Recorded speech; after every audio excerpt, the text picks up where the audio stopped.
Hi. Hello. It's been so while since I've posted a video like this, but you know, I've been having a lot of thoughts on a certain song that is one of my favorite I the Mighty songs, and I kind of wanted to share my thoughts before I do the cover of the song. And yeah, so I thought, I'd do another one of these. So in 2020, there are two very big inspirations and entertainment figures that I have always loved to watch and to be entertained by and to follow, that both have gotten canceled during 2020. Both of them were super surprising to me, and both of them have to do with sexual dysfunction and sexual misbehavior. I think that for me and all my friends that follow these two people, I think it was a very big surprise for us. And we all kind of went through a phase of like, oh man, screw those guys, that's terrible. Why would they do something like that?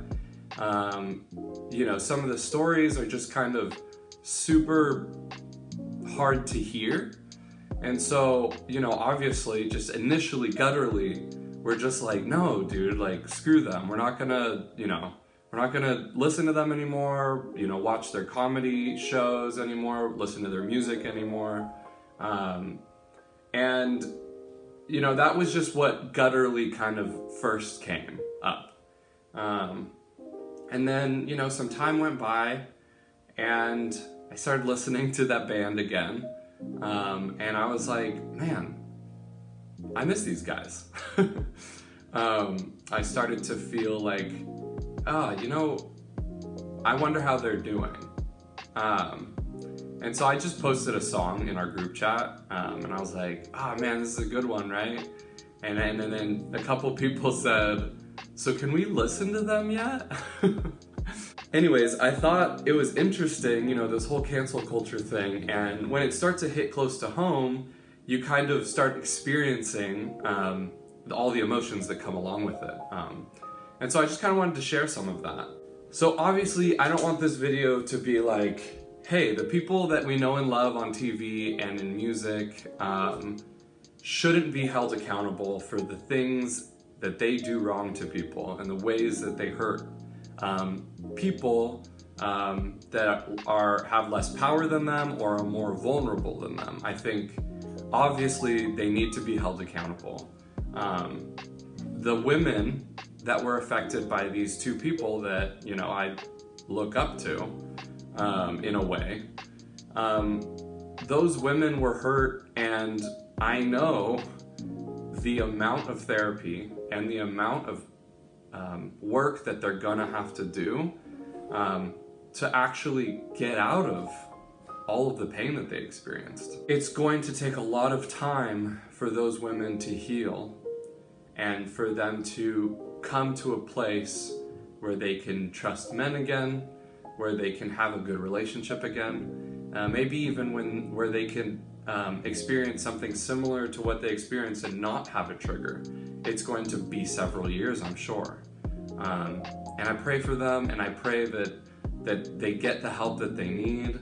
But this video really is more about the men who did the sins. Both of them in their cancellation showed very clear signs of sexual dysfunction in their life, all which were hidden from most people, besides the women that they were sexual with. It's very interesting, right? Because me and my friends were just like thrown off. We were like, wait, what? That person could do no wrong. They make me smile all the time. So anyways, it got me thinking, well, how different am I than these two men? I too struggle with sexual dysfunction, as do many of my friends and family. We all have these flaws, and we all are very capable of inflicting severe pain onto our loved ones and people around us. So I just kind of was thinking about that, and I was thinking, man, if I was in their position, what would I be canceled for? I know I'm a good person, but in my past I did some crappy things to people. And it got me thinking, man, what would I be canceled for? What would my friends be canceled for? What about Kelsey? What about, my family? Like, there are all these things and all these mistakes that we all constantly make. And it just got me thinking about the depravity of our nature. And it made me realize, man, I relate way more to these two guys now more than ever. I always thought that their humor, I was just like, man, I relate to the humor, or the music, I was like, man, I relate to the lyrics, but I'm just like, yeah, they're also humans. They're not these like perfect, famous people that we have put on these pedestals. It's just that we constantly see positive things come out of them. And so we think they could do no wrong. But lo and behold, they are people like all of us, and they're struggling with things like all of us. And so then it got me thinking even more about, well, okay, what does the Bible say about this, And actually, it kind of made me realize, oh, the Bible is just a bunch of cancellation stories. I mean, start with Adam and Eve. The story is these two did something bad, and they were redeemed. Cain and Abel. It's a terrible story. And then over and over again, right? Noah, even after he did what was right in God's eyes, he failed immediately after. With some sketchy stuff in a tent. And then Abraham, he was like, well, God, you're not giving me the promised son that you promised me, so I guess I'll sleep with this servant of mine. And it goes on, right? It's like every story. Everyone said King David, he was going to be the Messiah. He was going to be the one to save Israel. And guess what? He raped and killed in his end of his life. And then Solomon, his son, had all of these wives, right? Concubines, just like hundreds. This guy, just like, dang. And near the end of his life, when he was writing through Proverbs, you could see in Proverbs at the end that he was just like, that was all vanity. That was all a mistake. And so you see constantly, this is all just the Old Testament, and then you see the story of Peter. Seems like a great guy. Jesus chose him. He seems like he's going to be like a great leader. And then he rejects Jesus 3 times. He denies him publicly. I mean, dude, at most churches, you're going to get kicked out for that. There's just, in the Bible, it's just constant. It's these people that seem able for us to put them on a pedestal, and then they fall. And then the world rejects them. But what do? We still are reading their stories. We're still reading the stories of the women that they affected. King David raped Bathsheba. And then he murdered her husband. And then when we go into the New Testament, couple of the Gospels start off with genealogies. So it goes from Adam and Eve to Jesus. And some of them go through the Jewish descent of Jesus, and some of them go through the non-Jewish, people mixed in with the lineage of Jesus. So, at some point in one of the genealogies, it has to explain that David raped this woman, and that the rape baby turned out to be the father of the father of the father of the father, so and so and so, of Jesus. So the Bible doesn't try to hide that. It straight up says, Bathsheba, widow of Uriah. So anyways, I know this is a lot, but I just feel like the Bible explains it really well. There is constantly going to be disappointment with the people in our lives, no matter how much they pretend, or how much they virtue signal, or how much they act like they have a higher moral standard than everybody else. And in the end, we are all flawed, and we are all capable of depravity. And the story of the Bible is exactly what life is. A bunch of depraved people needing something. I personally think that's Jesus, and that he was the only non-depraved person in the Bible, human being in the Bible, and so that's why I love the Bible so much. I think it's really cool. Anyways, just to wrap this up, before I play the song, I just kind of want to say, give others a chance. There is so much pretending right now that we are on the good side and they are on the bad side. We have got all of our stuff figured out. They do not have all of their stuff figured out. On the left and on the right, pro-vaccine, anti-vaccine, all of this stuff, government, whatever. There is all of this, we are saving people, you are killing them. And then on the other side, we are saving people, you are killing them. And I think we all just need to calm down and realize, hey, we are all depraved. So let's give each other a little bit of grace. And so to everybody experiencing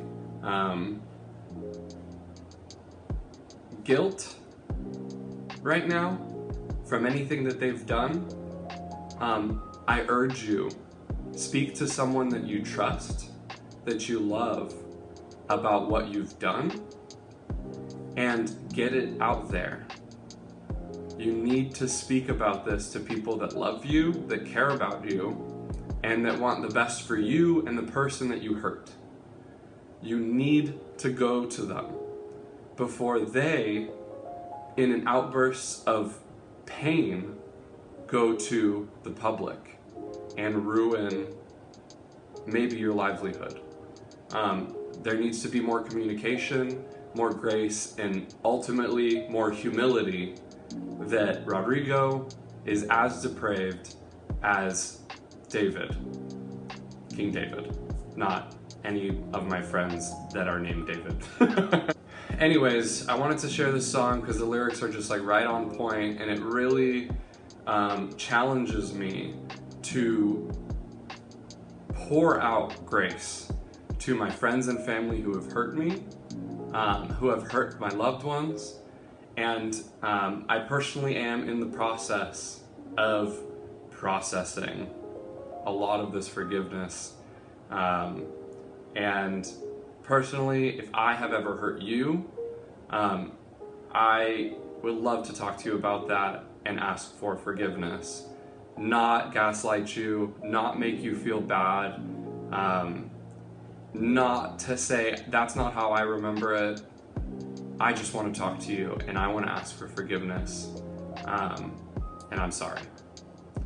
So, yeah, enjoy the song. Love you all. Take care. All right.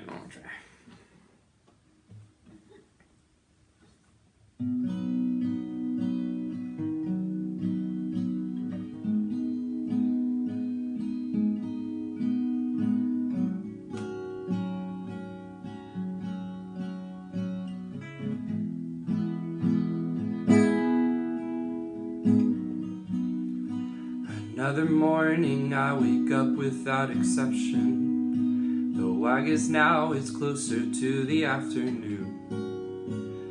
And I'm not the first one up as is tradition, but the last to go to sleep alone with you. I breathe in the scent of coffee from the kitchen. I hear the laughter spilling from the other room. So I drag my body up and join the living. A warm reception's almost right on cue. I would never have thought it could ever be this good. I know that each moment's fleeting, but right now I feel like I'm right where I should be. I'm not a perfect man, I mess up often. At least I never have to wonder why I came. And if you're honest with yourself, I'll bet it's painful. But you and I are far less different than they say.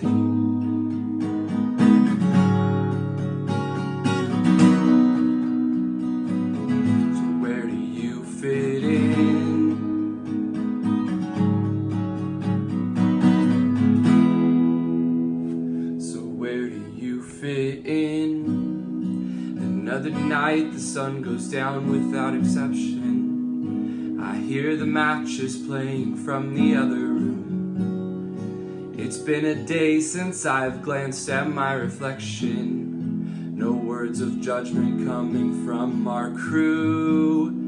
We start a fire just as the stars arrive, and I am lost within the flame, until a touch from you brings me back to what feels like the perfect day. So why is it you think some people never feel alive? Don't they know each moment's fleeting? I can't help but feel like right where I should be. I'm not a perfect friend, a perfect lover. Oh, I admit sometimes I have too many drinks. But we are all degenerates up on the inside, and you and I are far less different than they say.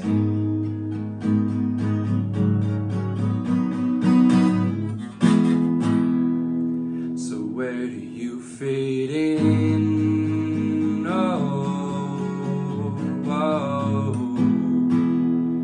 So where do you fit in?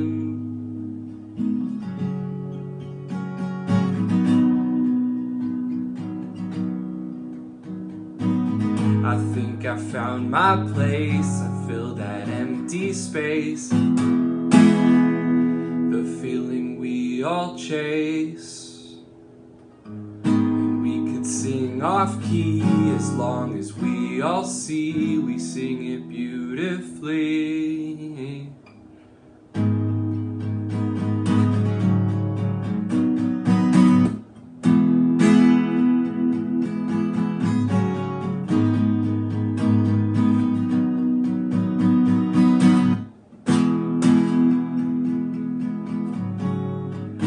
Head was heavy with thoughts when I got home.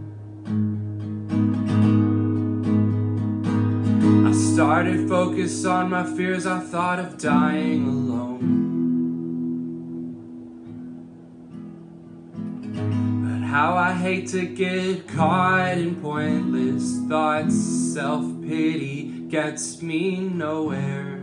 I guess we've all got things we're still working out.